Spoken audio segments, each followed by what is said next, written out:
Hola a todos, bienvenidos a una nueva clase virtual de la asignatura de Historia, en concreto pues de la parte de Rusia.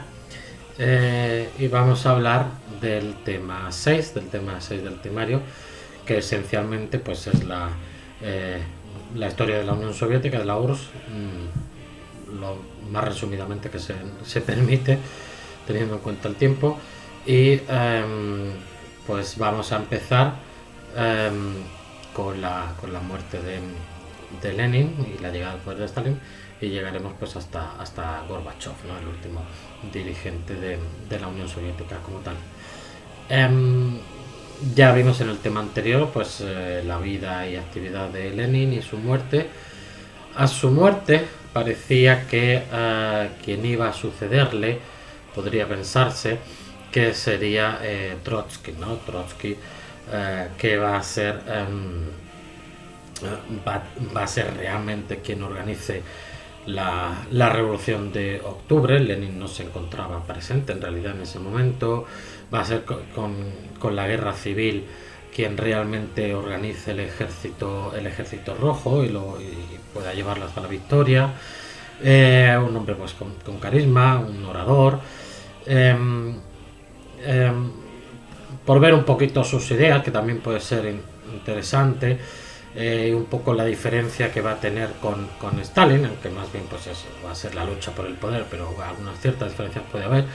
Por ejemplo, pues Trotsky va a defender la revolución internacional, ¿no? La revolución internacional, la idea de que bueno, la revolución socialista es algo que tiene que en realidad hacerse y apoyarse en todo el mundo, mientras que Stalin tenía una visión más nacional de cada país, en este caso concreto pues de Rusia y de la Unión Soviética, ¿no?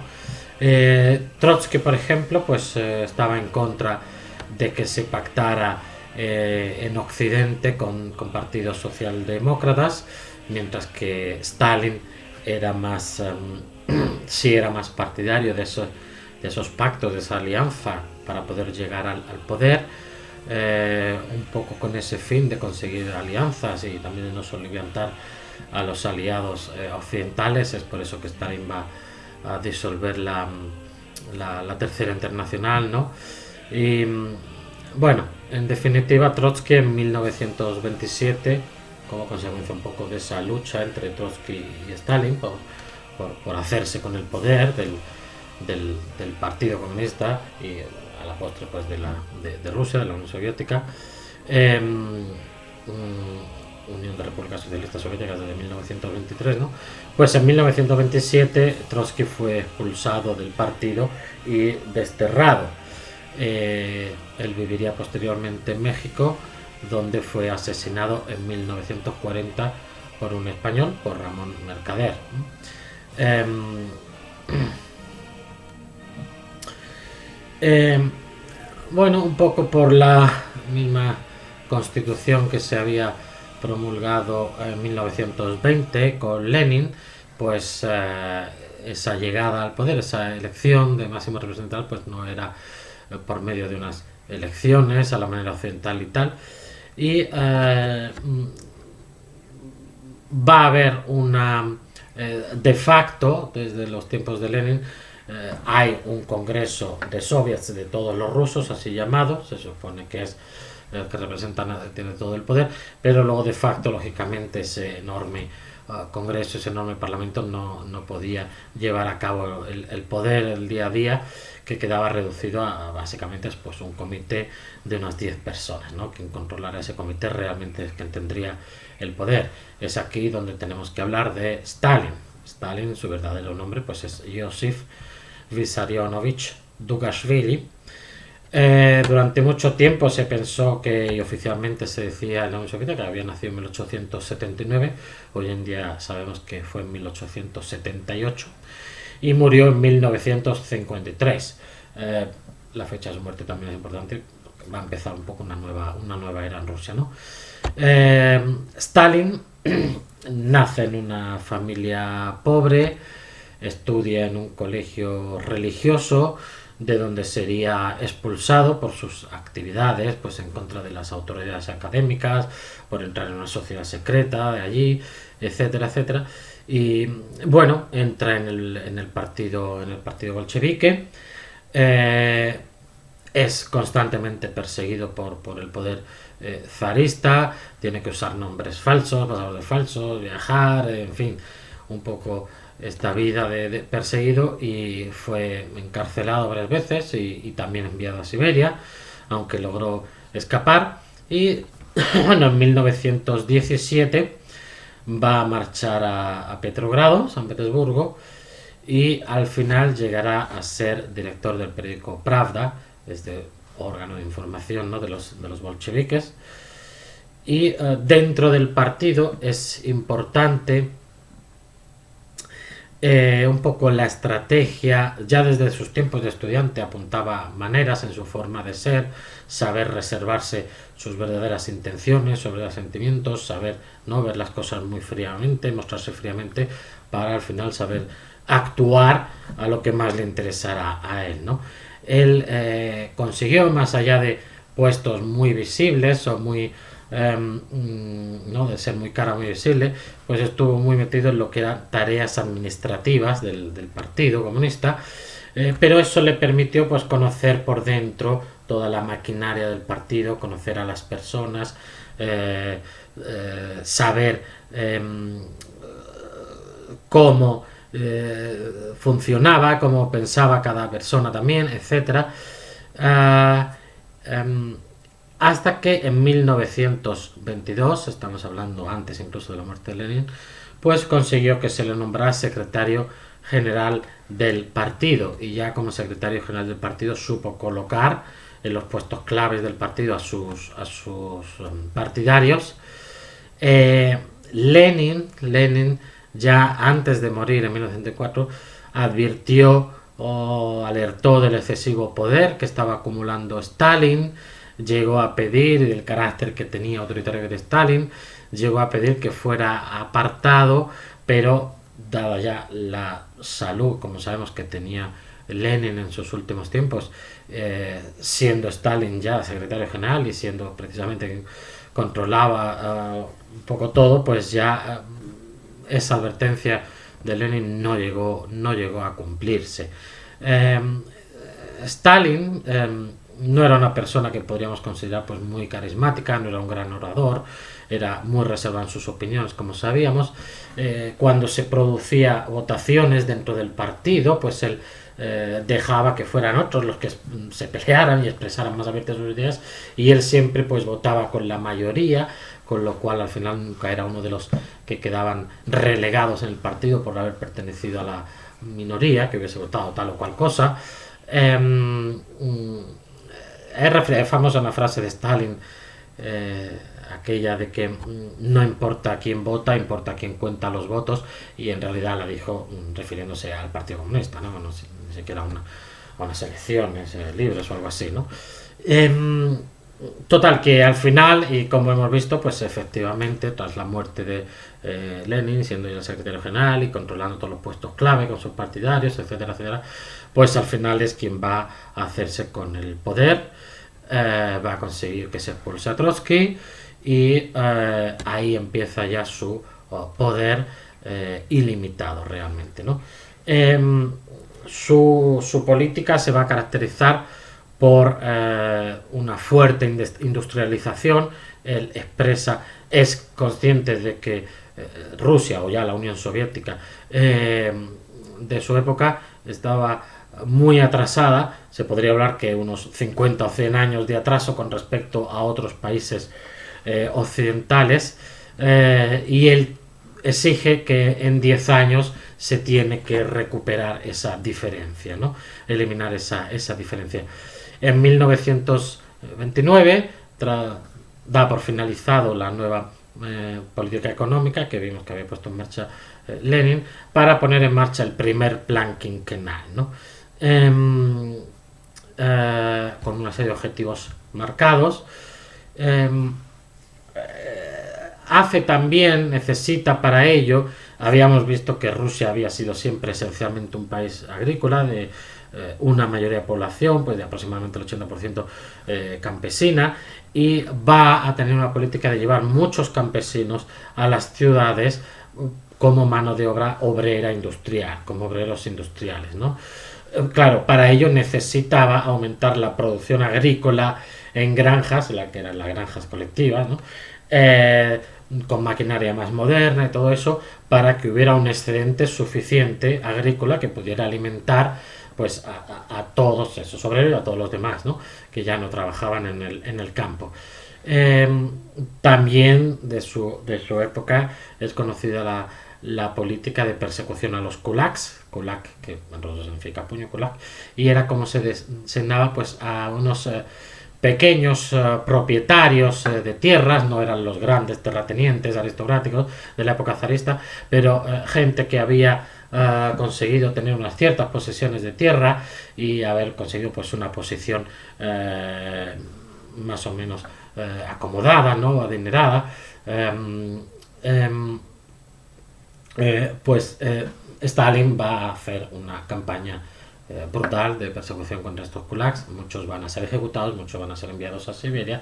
Estamos hablando de decenas de miles, ¿no? Claro, estos kulaks, muchos de ellos, ante esa situación de verse perseguidos, de que iban a perder sus tierras, sus posesiones, de que iban a ser enviados a Siberia o lo que fuera, ellos mismos quemaron sus cultivos y mataron a sus animales, con lo que, bueno, pues hubo un primer momento ahí de crisis agrícola muy seria, ¿no? Bueno, la cuestión es que al final esta política, lógicamente por parte de Stalin, pues de exigir mucho, de controlar mucho y, ¿no? Y casi pues, de hacer trabajar por miedo, se consiguió resultados agrícolas y un aumento de la producción agrícola. Se introdujo el tractor, algo que hace unos pocos años antes habría sido prácticamente desconocido. Ya se empezó a usar el tractor, el uso de peritos agrónomos, ¿no? para sacarle mejor rendimiento a las tierras. Consiguió tener pues una cierta red de asistencia sanitaria en las zonas agrícolas, que en la época zarista pues, era prácticamente inexistente y básicamente dependía de que el señor feudal hiciera algo. Y además también va a conseguir llevar la educación a zonas rurales muy remotas, ¿no? Eso un poco por la parte agrícola. Por la parte de la industrialización, pues va a crear muchas escuelas para formar obreros. Estamos viendo, es pasar de un país esencialmente, mayoritariamente agrícola, a obrero industrializado, es lo que va persiguiendo. Abre esas escuelas y, bueno, ¿no? Estas exigencias tan altas y este control va a dar sus frutos. En la década de los años 30, pues la Unión Soviética va a tener la mayor fábrica de tractores del mundo, la mayor central eléctrica, la de conservas, altos hornos, maquinaria agrícola, refinerías de petróleos, pues las más grandes son entre las más grandes de todo este tipo, ¿no? de industria, ¿no? Principalmente industria pesada siempre, ¿no? Se trazaron unos niveles de producción altísimos, se fijaban en esos planes quinquenales, tal, pues unos objetivos de producción que había que alcanzar, que eran muy altísimos, y bueno, los castigos por no alcanzarlos pues podían ser también muy severos. Se cuenta la anécdota de que cuando Estados Unidos pues lanza las bombas atómicas sobre Japón, en ese momento la Unión Soviética todavía no tenía bombas atómicas. Se dice de hecho pues que esos lanzamientos de bombas de Estados Unidos no era solo ya a atacar a Japón, que evidentemente ya Alemania se había salido de la guerra y tal, en fin, que era cuestión de nada que ya Japón tuviera que rendirse, aún así lanzar bombas atómicas, también como una señal de advertencia a la Unión Soviética, casi de amenaza de queremos esto, ¿no? Pues se dice que Stalin reunió a unos científicos y les dijo algo así como tenéis 5 años para que yo tenga la bomba atómica, ¿no? También se endurecieron las condiciones de trabajo de los obreros, con lo cual casi en vez de ser una mejoras de las condiciones de trabajo, que se supone que era uno de los objetivos que se buscaba, ¿no? Realmente pues fueron unas condiciones stajanovistas, de ahí viene stajanovista, Stajano, ¿no? Un obrero que habría conseguido producir una eficacia altísima. Eh, pero, bueno, como he mencionado, todo se va a centrar principalmente en industria pesada, ¿no? Los productos de consumo van a ser algo muy minoritario, muy descuidado. El ciudadano medio soviético de esa época va a vivir muy sobriamente con muchos productos de consumo, ¿no? Todo el esfuerzo era para la industria pesada. Tiene lugar en estos años de Stalin pues las famosas purgas de Stalin de eliminar de un modo u otro a todo aquel que pudiera suponer una mínima amenaza a su liderazgo, a todos los opositores. Había detenciones, había torturas y bueno, realmente un régimen de terror que muchísimos años más tarde, gente que había vivido ahí pues todavía, ¿no? Casi al oír el nombre de Stalin tenían esos, ¿no? Bueno, de la época de Stalin, muy importante también, lógicamente, es cuando tiene lugar la Segunda Guerra Mundial, allí llamada en Rusia y en la Unión Soviética la Gran Guerra Patria, porque invaden su territorio, o sea que es una guerra también de liberación de su territorio, no solo a nivel internacional o externo. Cuando Hitler llega al poder, Stalin entiende realmente que supondrá algún día una amenaza para la Unión Soviética, pero la Unión Soviética no estaba preparada todavía para una gran guerra a nivel, ¿no? De una guerra total. Es por eso que en 1939 se produce el famoso pacto de Ribbentrop-Molotov, ¿no? Entre Alemania y la Unión Soviética, un pacto de no agresión, en el que además se repartieron una serie de territorios, ¿no? La Unión Soviética mediante ese pacto consiguió una serie de territorios y además Stalin con ello ganó tiempo.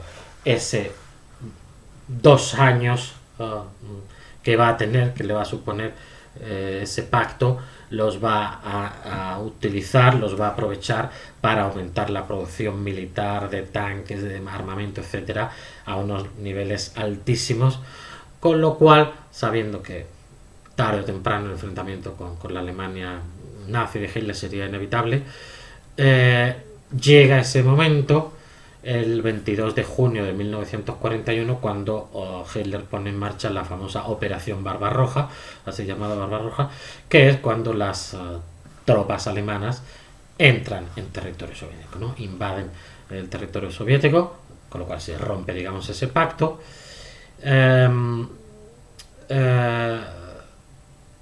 Los rusos, a semejanza de lo que habían sido guerras similares en el pasado, como las de Napoleón, van a aprovechar las condiciones climatológicas, la geografía de Rusia, van a tener una política de tierra quemada, es decir, van a ir retrocediendo ante el avance de las tropas alemanas, pero destruyendo todos los víveres, todos los campos de cultivo, todo para que el ejército alemán, conforme va entrando, le sea cada vez más difícil pues tener provisiones y alimentos y todo, ¿no?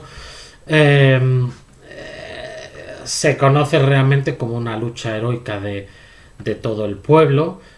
Se le llama ahí en Rusia pues la Gran Guerra Patria.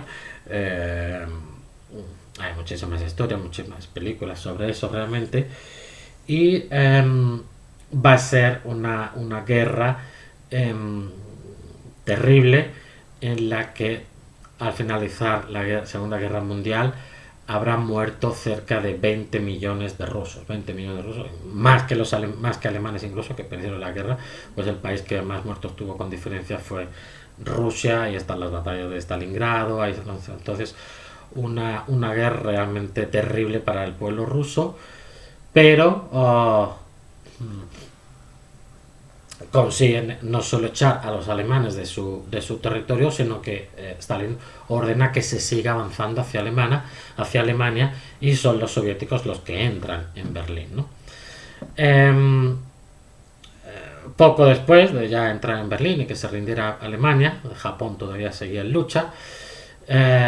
Después de que los estadounidenses lanzaran la bomba de Hiroshima, Stalin, la Unión Soviética, aprovecha en 1945 para invadir Manchuria, que se había convertido en una especie de estado independiente o semi-independiente, en realidad un estado títere de los japoneses, ¿no?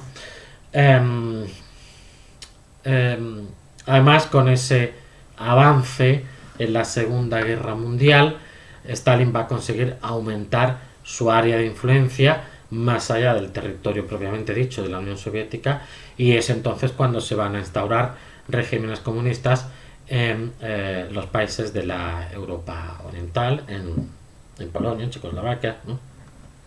En Bulgaria, en Yugoslavia también, Yugoslavia y Albania también, aunque Yugoslavia y Albania no se consideran que entran dentro de ese área de influencia directa de la Unión Soviética, de lo que va a ser el Pacto de Varsovia, etcétera, sino que ellos siguieron su propio camino hacia el comunismo, y por eso era una especie de cosa intermedia entre Oriente y Occidente, aunque bueno, era Yugoslavia un país comunista, eso sí, lógicamente, ¿no? Comienza, se considera que pues desde ese momento, desde el fin de la Segunda Guerra Mundial, comienza la Guerra Fría, este estado de enfrentamiento entre las dos grandes superpotencias que van a quedar en el mundo, Estados Unidos y la Unión Soviética, y Estados Unidos y toda su área de influencia con la Unión Soviética y su área de influencia, ¿no?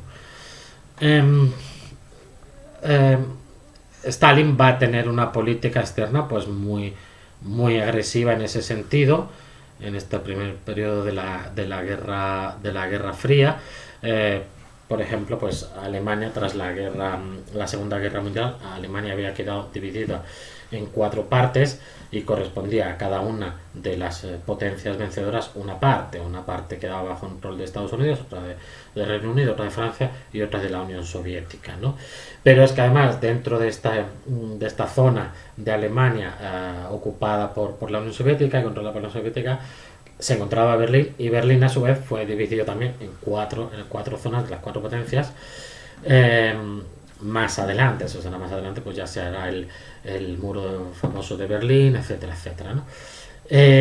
Bueno, Stalin en esa política, digamos, tan agresiva hacia Occidente y hacia los países capitalistas, pues llega a bloquear, porque se había permitido Berlín, como era la capital al principio y que estaba en la zona controlada por los soviéticos, sí se había permitido el acceso por carretera, ¿no? Una especie de vía libre que se tenía que permitir para poder llegar hasta Berlín, que los otros países, ¿no? Los controlados por las zonas controladas por Estados Unidos, Francia o Reino Unido, pudieran llegar hasta Berlín, pero Stalin va a bloquear esos accesos a la ciudad, con lo cual al final solo va a quedar el puente aéreo, la vía aérea para poder llegar a Alemania.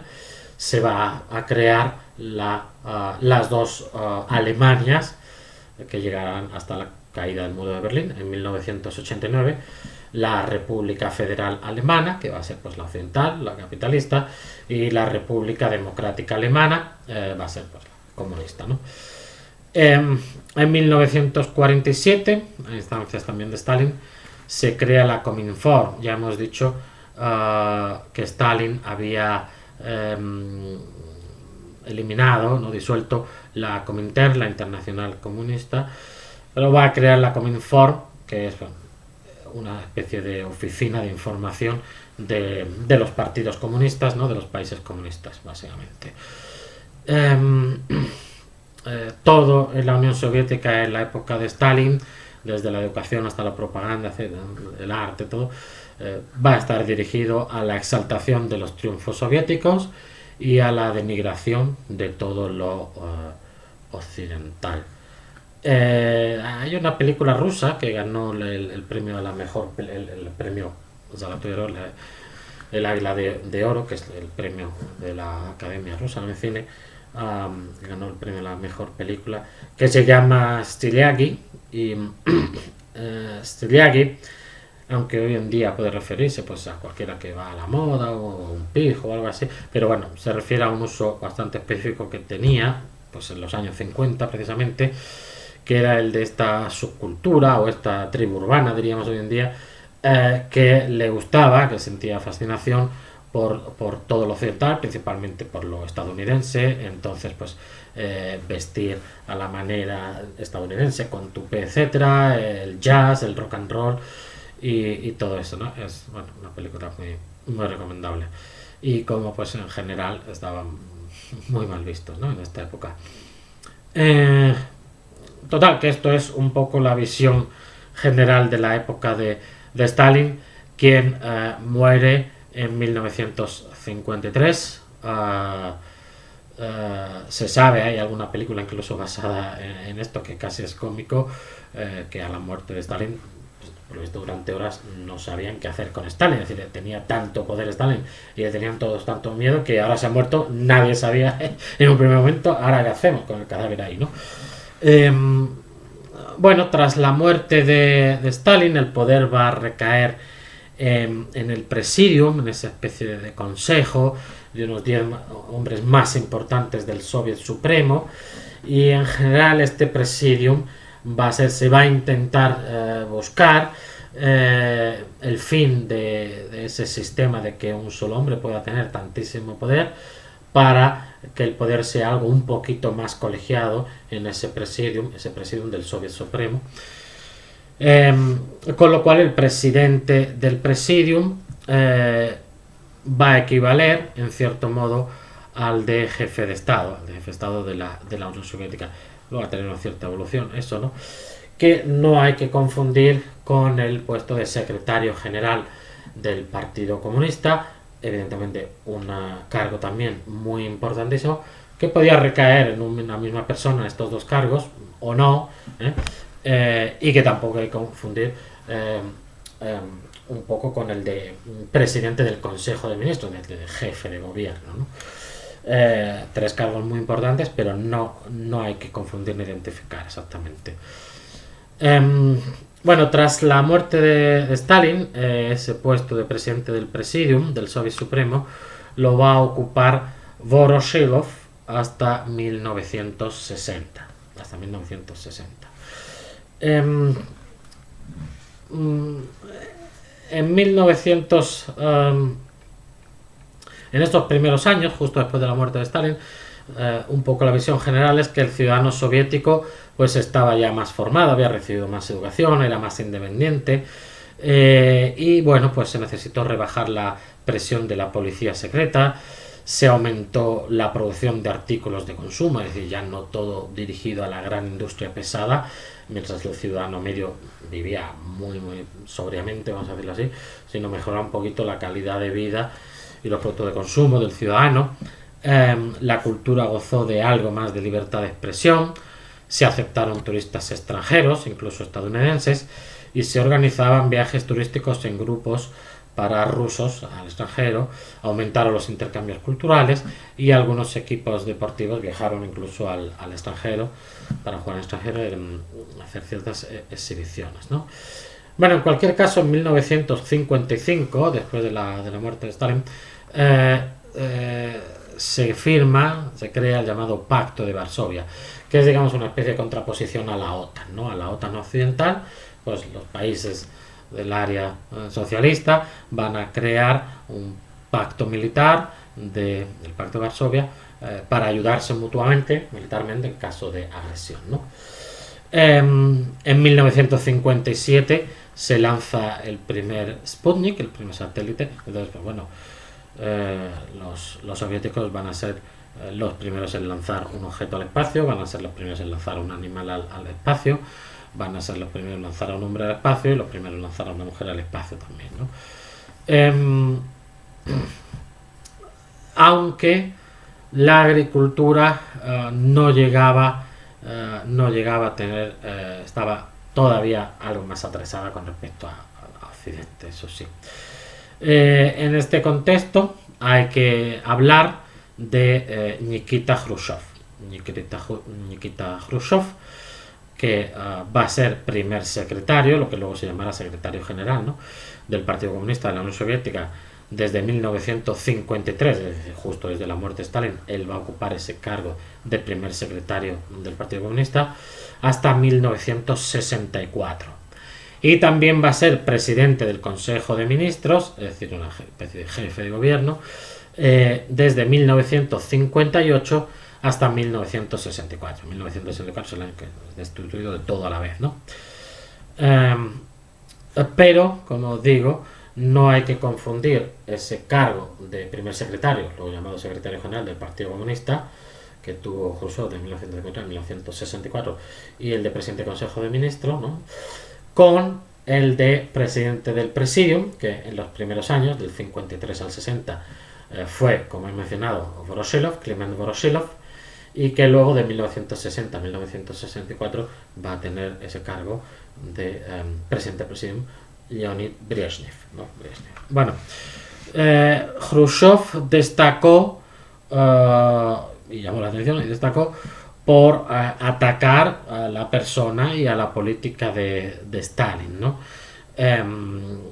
Él fue muy crítico con esa política tan autoritaria de Stalin, y bueno, pues muchos retratos que había de Stalin en muchas plazas fueron retirados, etcétera, etcétera, y es lo que se llama el deshielo, ¿no?, o la desestalinización del país.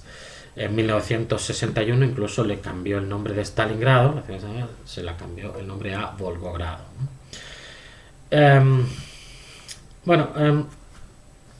Khrushchev reorganizó el gobierno de Stalin, que en los tiempos de Stalin, pues el gobierno se formaba de unos 30 ministerios y además estaba todo como muy centralizado en Moscú. Sin embargo, Khrushchev va a crear unas instituciones regionales, a nivel regional, que se van a llamar consejos económicos regionales, y además pues va a intentar que tengan una cierta autonomía esos consejos económicos regionales para tomar sus propias decisiones, teniendo en cuenta pues la situación y las características de cada zona, ¿no? Khrushchev se esforzó mucho por mejorar la agricultura,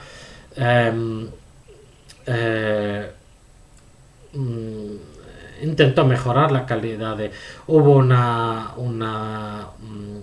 política más de flexibilización de la censura, de un poco más de libertad de expresión, de la cultura, unos intentos de mejorar la calidad de vida. Si con Stalin pues la vivienda más frecuente eran las comunalcas, estas casas donde vivían varias familias dentro de una misma casa, ¿no?, compartiendo una misma cocina varias familias, y etcétera, etcétera, etcétera.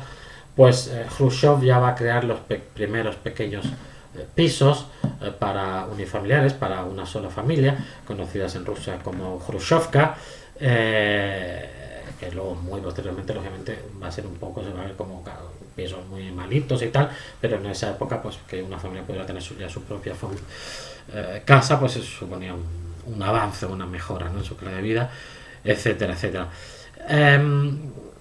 Semejanzas y diferencias con Stalin. Bueno, Khrushchev va a seguir un poco la misma línea que Stalin en lo que es investigación científica, en lo que son los servicios sanitarios, en lo que es política exterior, aunque él va a intentar aflojar la tensión internacional, lo que he llamado el deshielo, ¿no? Él entiende y hace ver a los países occidentales que entiende que la guerra total, un enfrentamiento total entre Oriente y Occidente, supondría la destrucción de su propio país, y pues colaborado dentro de ciertos límites con los países occidentales. Además, él personalmente pues viajó muchísimo para tener contacto con otros políticos extranjeros, incluido a Estados Unidos y a Reino Unido, ¿no?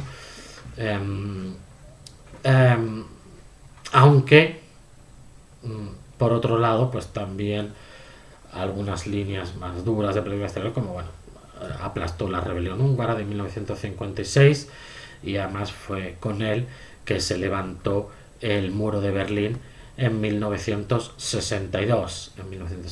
Caería en 1989.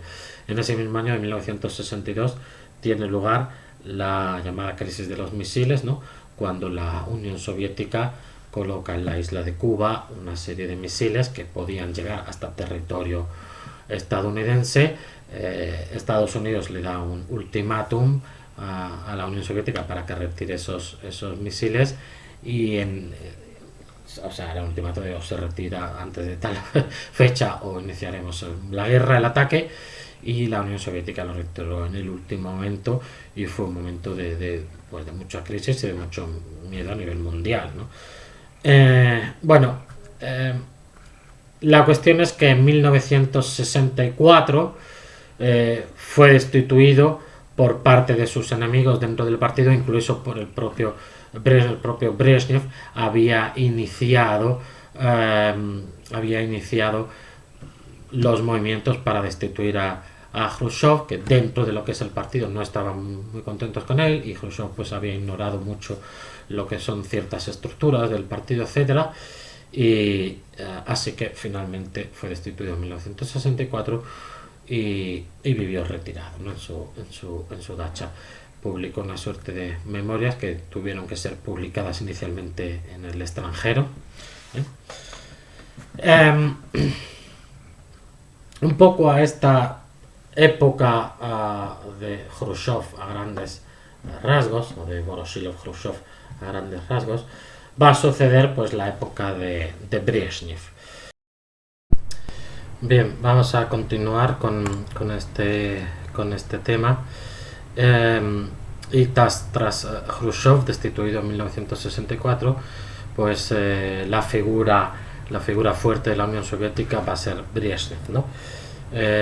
Leonid Ilich Brezhnev nace en 1906 y muere en 1982. Él fue, con algún breve intermedio, presidente del Presidium del Soviet Supremo de la URSS en dos periodos, 1960-1964 y luego en 1977 y 1982. Y primer secretario, luego llamado secretario general del Comité Central del Partido Comunista de la Unión Soviética, del PQS, de 1964 a 1982, pues prácticamente después de que fuera destituido Khrushchev hasta ya su muerte, ¿no? Como sabemos, son cargos diferentes que podían coincidir o no coincidir, el de presidente del Presidium y el de secretario general o primer secretario del Comité Central del PQS. Y por otro lado está el cargo de presidente del Consejo de Ministros, que viene a equivaler a jefe de gobierno, que durante la mayor parte del periodo brezhneviano va a ser Alexei Kosygin, que va a ser pues de 1964 a 1980, ¿no? Pues prácticamente la mayor parte del periodo de Brezhnev. La época de Brezhnev se va a caracterizar por el fuerte gasto en defensa, que va a llegar a situarse, a veces según las fuentes soviéticas, las fuentes occidentales, pero que se estaría moviendo entre el 8% y el 15% del Producto Interior Bruto de la URSS. Entonces, con Brezhnev realmente va a haber un esfuerzo de militarización y de estar a nivel de lo que es Estados Unidos y los países de la OTAN. Brezhnev se caracteriza por llevar a cabo una política de freno de esas políticas liberalizadoras que había llevado Khrushchev, de relajación en el control de la cultura, de la censura, etcétera. Pues Brezhnev va a volver un poco a un mayor control más férreo, ¿no? En 1968 con él pues tiene lugar la famosa primavera de Praga, cuando el presidente checoslovaco Dubček pues inicia una serie de reformas, ¿no? Que lo van a alejar pues del comunismo. Las tropas soviéticas o las tropas del Pacto de Varsovia, para ser más exactos, llegan a invadir, ¿no? Praga. La economía de Brezhnev se sitúa un poco, se puede dividir en dos grandes fases. La cuestión económica durante toda la época de Brezhnev, una primera época en la que la economía mejoró, tanto en agricultura como en industria, época que va a durar hasta principios de los años 70. Brezhnev abolió los consejos económicos regionales, intentó aumentar proporcionalmente la producción de bienes de consumo como relojes, radios, muebles, etcétera. Es decir, hay un cierto intento ciertamente de mejorar la calidad de vida cotidiana del ciudadano medio, más allá de lo que es las grandes industrias pesadas, aunque es un objetivo que no se consiguió plenamente. Con Brezhnev se hicieron fuertes inversiones en agricultura, pero continuó la política de aumentar las concentraciones de tierras agrícolas en campos colectivos, los famosos koljoses, cada vez mayores. Creían tanto Khrushchev como Brezhnev que al ser mayores esos campos colectivos se aumentaría la productividad, pero no obstante la agricultura tuvo muchos problemas. Y aún así, pues esta primera época se considera pues de una cierta mejora económica, pero a partir de 1973 empezó lo que se conoce como la era del estancamiento o el estancamiento brezhneviano. El elevado gasto en la carrera armamentística, la participación de la Unión Soviética en el comercio internacional, abandonando la política de aislamiento y autosuficiencia, pero a la vez pues teniendo que competir, ¿no?, ya en un mercado internacional más preparado seguramente, el freno que suponía la burocracia, la inmensa burocracia con Brezhnev, la corrupción política y la composición misma del gobierno, que eran gente pues muy mayores, muy estancadas en sus pensamientos, entre otros factores, provocaron un estancamiento económico, a pesar de varios intentos de reforma llevados a cabo por Brezhnev. La economía y la tecnología soviética fueron quedándose cada vez más atrás con respecto a Occidente, sobre todo con respecto a Estados Unidos. La excepción sería la industria pesada, que sí seguiría siendo muy elevada en la Unión Soviética. Algunos países del este llegaron a tener mejores economías que la URSS, con lo cual incluso por muchos ciudadanos rusos estaban molestos en esa comparación, ¿no?, de incluso otros países comunistas que se supone que son más o menos satélites de nuestro país, la Unión Soviética, ya están viviendo mejor. Hay un intento con Brezhnev de mejorar la calidad de vida de los ciudadanos, pero en general hubo un empeoramiento de prácticamente todos los aspectos. Los trabajadores eran productivos, no estaban motivados, el transporte público empeoró, el sistema sanitario se deterioró, la vivienda, la nutrición incluso, ¿no?, la calidad de la nutrición empeoró. Y bueno, incluso algunas repúblicas dentro de la Unión Soviética, de la Unión de Repúblicas Socialistas Soviéticas, como Georgia o Estonia, superaron en calidad de vida a la de la República Socialista Federativa Soviética Rusa, que se supone que era la principal república de la Unión de Repúblicas Socialistas Soviéticas, ¿no? Con lo que hubo en general pues un descontento de la población rusa, ¿no? Con respecto a política internacional, pues con Brezhnev hay una política de distensión, que es más o menos una continuación de ese famoso deshielo de Khrushchev, en que incluyó pues la firma de acuerdos sobre el control de armamentos, la prevención de crisis, la reanudación, digamos, de comercio entre Oriente y Occidente, la seguridad europea y el aceptar pues un poco los derechos humanos, ¿no? También, no obstante, Brezhnev dio mucha importancia a igualar la fuerza militar de los Estados Unidos o de la Unión Soviética con respecto a los Estados Unidos, ¿no? Lo hemos dicho. A partir de mediados de los 70, la URSS apoyó guerrillas comunistas,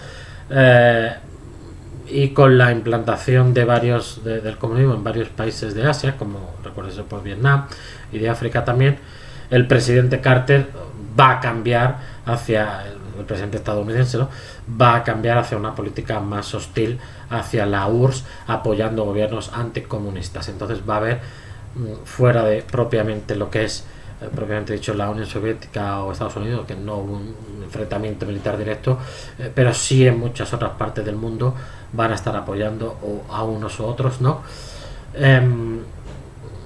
También en la época de Brezhnev va a aumentar la tensión entre la URSS y China, con algunas cuestiones territoriales no del todo aclaradas además. Y bueno, quizá lo más relevante de toda esta época de Brezhnev es cuando en 1978 hubo una revolución comunista en Afganistán y que ocupó el poder, pero comenzó una guerra civil en Afganistán. La Unión Soviética intervino apoyando al gobierno comunista afgano y los Estados Unidos a los mujahidines que luchaban contra ese gobierno comunista, entre los que estaríamos el famoso Bin Laden. Y en 1988 los soviéticos tuvieron que comenzar a retirar sus tropas, que quedaría finalizado ese retiro de Afganistán en 1989. Y bueno, es por esto que en Rusia muchas veces a la guerra de Afganistán se la conoce como el Vietnam ruso, ¿no? Los mujahidines conseguirían acabando derrocando al gobierno. Bien, tras la muerte de Brezhnev va a haber un breve periodo en el que va a ocupar los puestos de secretario general del Comité Central del Partido Comunista de la URSS y también presidente del Presidio del Soviet Supremo, Yuri Andropov. Yuri Andropov, lo que pasa que solo de 1982 a 1984 por su muerte, ¿no? Debido a su muerte.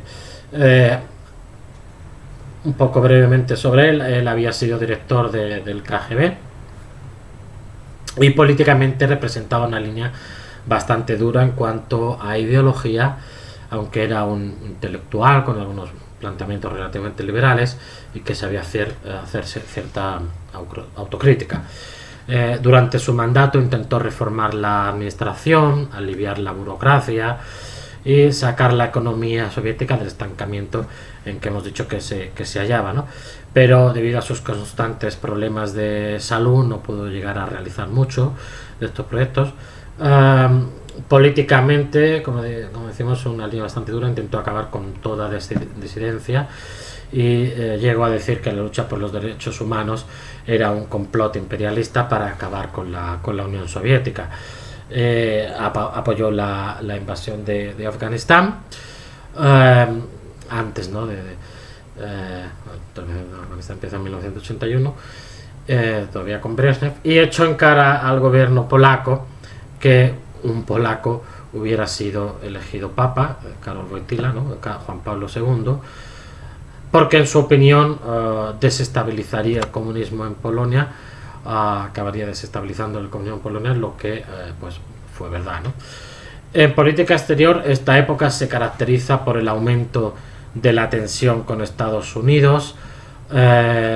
Recordemos que estamos hablando de la época de Reagan, que va de 1981 a 1984, quien calificó a la URSS pues de imperio del mal, que empezó su programa de militarización del espacio, lo que se llama Guerra de las Galaxias.